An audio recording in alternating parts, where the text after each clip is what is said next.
নমস্কার, welcome to মুশকিল আসান। আমি doctor Kedar Ranjan Banerjee, consultant psychiatrist. আজকের বিষয় লোভ নয়, ধৈর্য চাই। হ্যাঁ, আজকে আমাদের গল্প এই নিয়েই হবে, লোভ নয়, ধৈর্য চাই। বেসিক্যালি দেখুন, আমরা কিন্তু সবাই লোভী।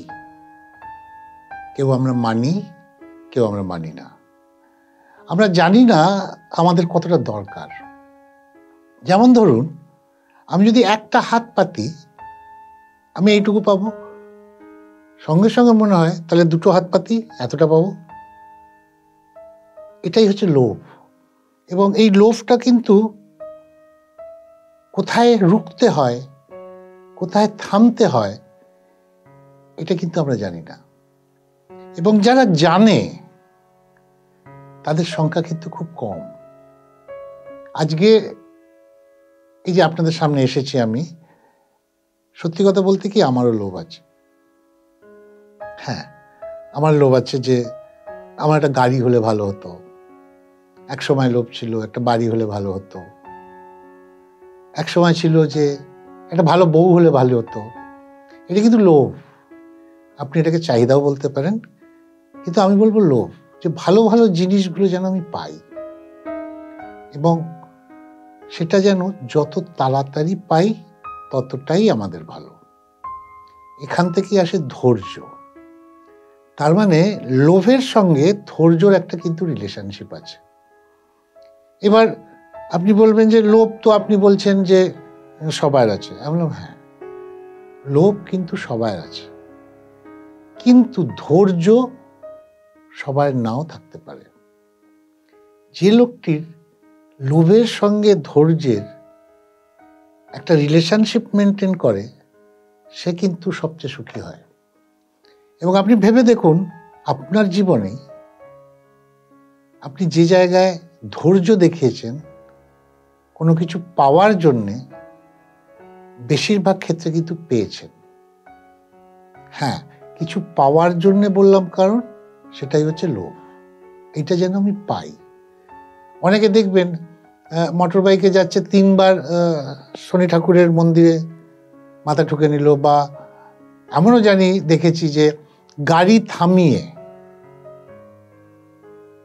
প্রণাম করে নিল, ভগবান আমাকে এটা দিও, বা ভগবান আমি যে কাজে যাচ্ছি যেন আমি সফল হই। এটাও কিন্তু লোভের মধ্যেই পড়ে। বাট আমাদের বেশিরভাগ ক্ষেত্রে ধৈর্যের অভাব। আজকে আমি একটা গল্প বলি, গল্পটা শুনলে বুঝতে পারবেন। সেটা হচ্ছে একটা গ্রাম ছিল। সেই গ্রামে মোটামুটি সবাই স্বচ্ছ পরিবার, সবার কিছু ক্ষেতি বাড়ি আছে, কারোর পুকুর আছে, কারোর মাছের ব্যাপার আছে, কারোর হাঁস আছে, মুরগি আছে। সুন্দর সুন্দর একটা গ্রাম। এবং সেই গ্রামে একজন আর্টিস্ট থাকতো যে খুব ভালো ছবি আঁকতো, এবং তার মূল বিষয় ছিল পোর্ট্রেট। তো গ্রামে তো আর পোর্ট্রেট বলে সেভাবে ছিল না। আর ভদ্রলোক যিনি আঁকতেন, তিনি কিন্তু কোনো স্কুল কলেজের ছাত্রছাত্রী ছিলেন না। ভদ্রলোক প্র্যাকটিস করতে করতে ছোটবেলা থেকে আঁকতে আঁকতে আঁকতে আঁকতে একটা জায়গায় পৌঁছেছিলেন, যখন তিনি পোর্ট্রেট খুব ভালো আঁকতে শুরু করলেন। এবং আশপাশের লোকেরা আসতে লাগলো, তাকে দিয়ে পোর্ট্রেট আঁকাতে শুরু করলো। এবং উনি ভালো ছবি আঁকতে খুব আনন্দ পেতেন।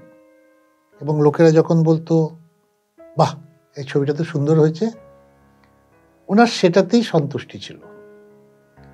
কিন্তু যেটা হলো সেটা হচ্ছে, উনি এবার টাকা পেতে শুরু করলেন।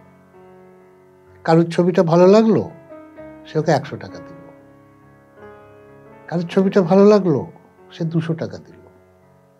এবং ভদ্রলোক দেখলেন যে একটা সময় আসলো যখন ওর কাছে বেশ টাকা আসতে শুরু করলো। যাই হোক, ভদ্রলোক কিন্তু মন দিয়ে ছবি আঁকতেন, এবং তার জন্যে তিনি টাকাও উপার্জন করা শুরু করলেন। একদিন গাড়ি করে এক মহিলা এলেন। ভদ্রলোককে বললেন, আপনি সেই ব্যক্তি যিনি ছবি আঁকেন? ভদ্রলোক বললেন, হ্যাঁ, আমি সেই ব্যক্তি, বলুন কি করতে হবে? বলে না, আমার একটা পোর্ট্রেট করে দিতে হবে। ভদ্রলোক বললেন ঠিক আছে, আমি করে দেবো। তখন ভদ্রমহিলা জিজ্ঞেস করলেন কত নেবে? ভদ্রলোক বললেন যে আপনি আগে বসুন, আগে আপনার ছবিটা আঁকি, যদি আপনার পছন্দ হয় তখন আপনি দেবেন। ভদ্রমহিলা ঠিক আছে। ভদ্রমহিলা 4-5 ঘন্টা বসলেন। ভদ্রলোক ছবিটা আঁকছেন। আঁকা যখন শেষ হলো, ভদ্রমহিলাকে ছবিটা তুলে দেখালেন। ভদ্রমহিলা তো খুব খুশি। হ্যাঁ, ভদ্রমহিলা খুব খুশি এবং বলল ভায়া, এবার বলো তুমি কত নেবে? এবার যে পেন্টার, যে আর্টিস্ট, সে তো এতদিন 200-500 টাকা পেয়েছে ম্যাক্সিমাম। সে মনে মনে ভাবলো যে আমি কত চাইব? আমি কি 1000 টাকা চাইব? না, 1000 টাকা কম হয়ে যায়। তাহলে কি 5000 টাকা চাইব? না, 5000 টাকাটা না, তার চেয়ে বরঞ্চ আমি 10,000 টাকা চাই। কারণ ভদ্রমহিলা বেশ সম্ভ্রান্ত ফ্যামিলির থেকে মনে হচ্ছে, বড়লোক বলে মনে হচ্ছে। তো থতমত খেয়ে গেল যখন ভদ্রমহিলা আবার জিজ্ঞেস করলেন কি গো, বললে না কত লাগবে? তখন ভদ্রলোক ভাবলো আমি একটু ধৈর্য ধরি, আমি যদি চেয়ে নিই, আমি যদি 10,000 টাকাও চাই এবং সেই 10,000 টাকা যদি উনি দিয়ে দেন, আমার তখন মনে হবে ইস, আমি কেন 20,000 টাকা চাইলাম না। কারণ ভদ্রমহিলা তো দিতে রাজি আছে। এত সব ভাবতে ভাবতে উনি একটা জায়গায় স্থির হলেন, ঠিক করলেন যে না, আমাকে ধৈর্য ধরতে হবে, দেখি না কি হয়। উনি বললেন না ম্যাডাম, আপনি যেটা ভালো বুঝবেন দিন। বলে না, তুমি বলো না কত চাই। আর্টিস্ট বললো না ম্যাডাম, আপনি যেটা ভালো মনে করবেন এই ছবিটার দাম, সেটাই আপনি দেবেন। তখন ম্যাডাম ব্যাগটা খুললো, খুলে একটা ছোট্ট পুটলি বার করলো, ভেলভেটের পুটলি। বললো নাও তাহলে তুমি এটা রাখো। একটা ছোট্ট ভেলভেটের পুটলি। এবার আর্টিস্ট ভাবলো যে ইস, কি ভুলটা আমি করলাম। আমি যদি টাকাটা বলতাম তাহলে 10,000 টাকা পেতাম, ওনার উপর ছাড়লাম, এই পুটলিতে কি আছে কে জানে। যাই হোক, ভদ্রলোক মনে মনে ভাবলেন এতক্ষণ তো ধৈর্য ধরেছি, দেখি না, হয়তো ভালো কিছু পাবো। আমি তো খেটেছি, আমার তো লোভ নেই, দেখি। ভদ্রলোক ওনার কাছ থেকে পুটলিটা নিলেন, ভদ্রমহিলা চলে গেলেন।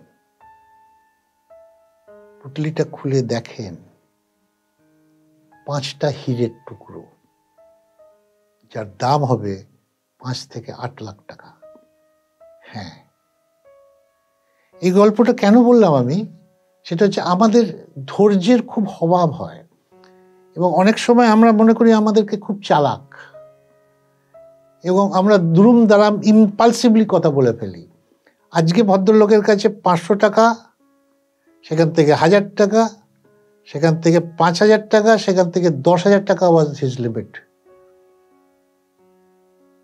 কিন্তু উনি ধৈর্য ধরলেন, উনি দেখলেন যে উনি তো ছবিটা ভালো এঁকেছেন, প্রাপ্য তিনি নিশ্চয়ই পাবেন, এবং উনি ছেড়ে দিলেন ওনার হাতে। তাই আজকে 5টা হিরে নিয়ে ভদ্রলোক বাড়ি ফিরলেন। আজকে এইটুকুই থাক, আবার আগামী সপ্তাহে আসবো আমি আপনাদের সামনে গল্পের ঝুলি নিয়ে।